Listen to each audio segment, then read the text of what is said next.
On retourne du côté du standard d'ici quelques minutes. Gardez vos unités. Je sais que c'est compliqué pour nous joindre, mais il est important également de laisser parler les spécialistes, comme c'est le cas chaque matin avec notamment Nathalie Collin-Fagotin. Bonjour Nathalie.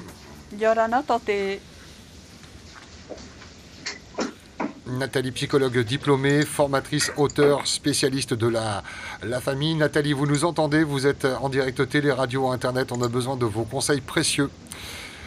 Nathalie?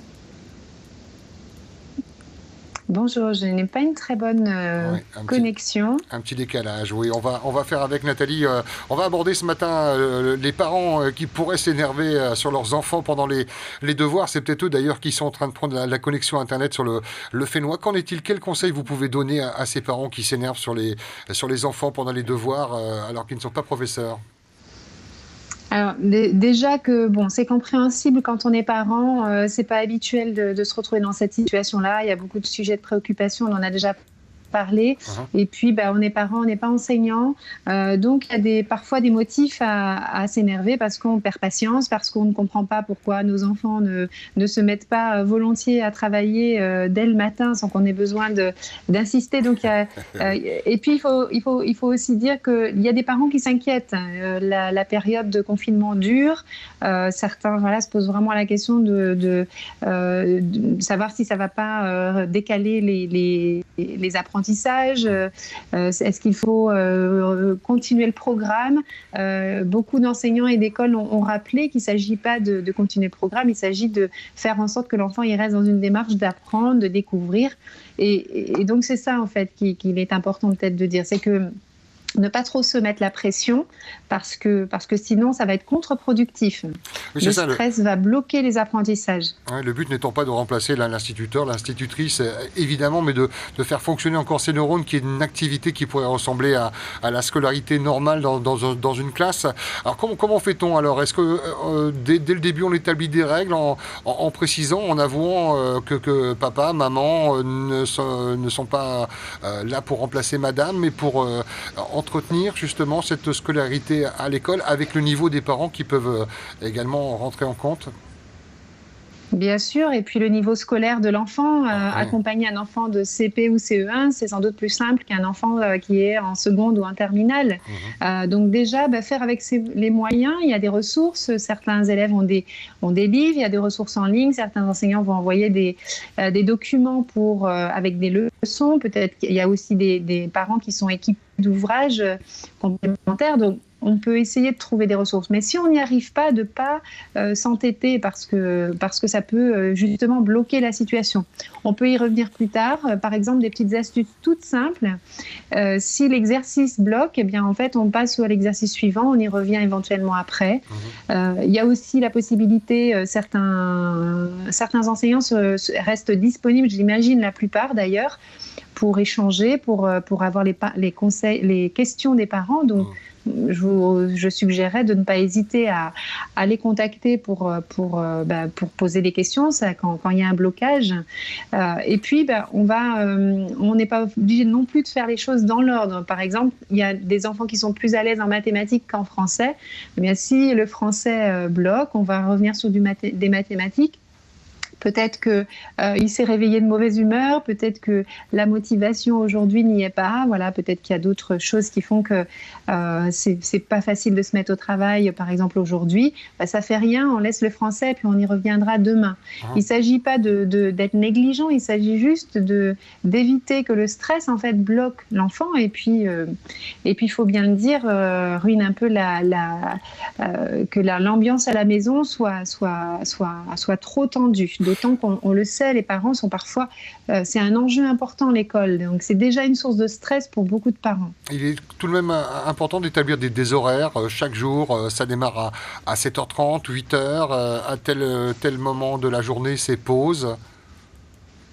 Oui, c'est un très bon moyen de préparer l'enfant qui, il sait qu'il se lève à 1h. Il faut garder des horaires aussi qui soient à peu près proches de ce qui se passe en temps scolaire, alors bien sûr avec un peu plus de marge et de souplesse, mais de permettre à l'enfant de dormir à peu près régulièrement, à s'endormir à heure régulière, se réveiller à heure régulière, et puis voilà, définir l'horaire où tous les matins on va se mettre un petit peu au travail.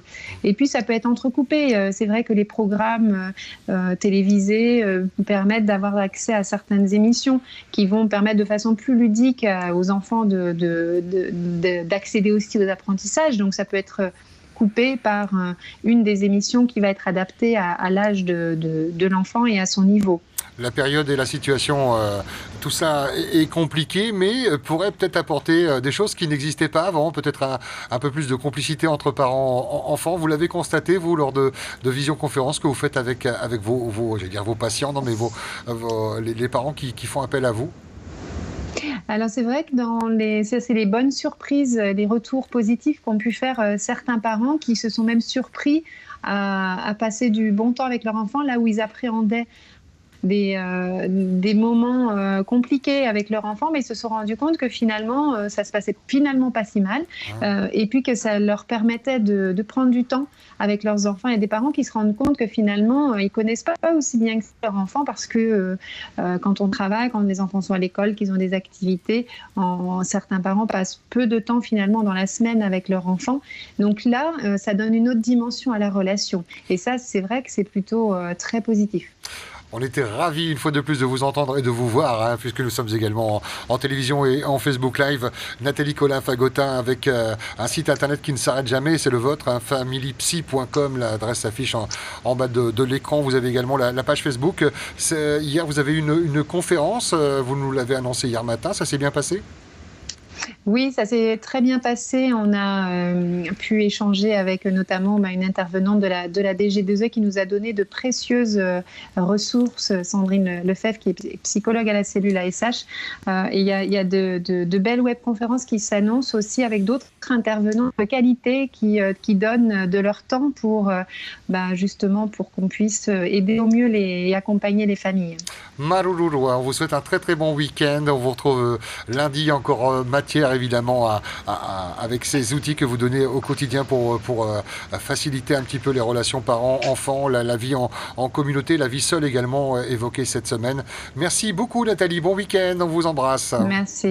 Marururua. Également. Marurumet e tote Nathalie Colin-Fagotin tote manavate iu tatato if ar umainei te mau pei atua toror amei tona momon on e te tauturu ahoi ataua te mau metua mo te fifi o te COVID ahuru maiva te metua e iria e riri te tamari no te haapipira e ere hoa mea ohie e ere te metua e oro metua haapi te veira te metua e peapea nei no te tau haapipira te mea papu e tapea mai te teime e haapipia i te tamari no te e maua tamari whaito nein eiroa pia sepe parohia e ere hoa mea ohie ia whaito hia te tamari hurup arir i ia imi rai te raw e ani mai te pau tātou te metua ai te hare a tātou e ani e pi te tauturu i te oro metua haapi a tātou mautamari mai te pau te whiwhira e ti eiri hau e hoi mai ei e ini ai te tapura o hipa no te haapi a whaatua te hoe hora nei te mahana hoe te maua pau whaata hoe teime no te haapi ai tātou mautamari e te veira o tātou te maumetua o te teia o nei mo i te haapi i te tamari e te hia nei te meit eira te e eita wira i roto i te metua e te tamari.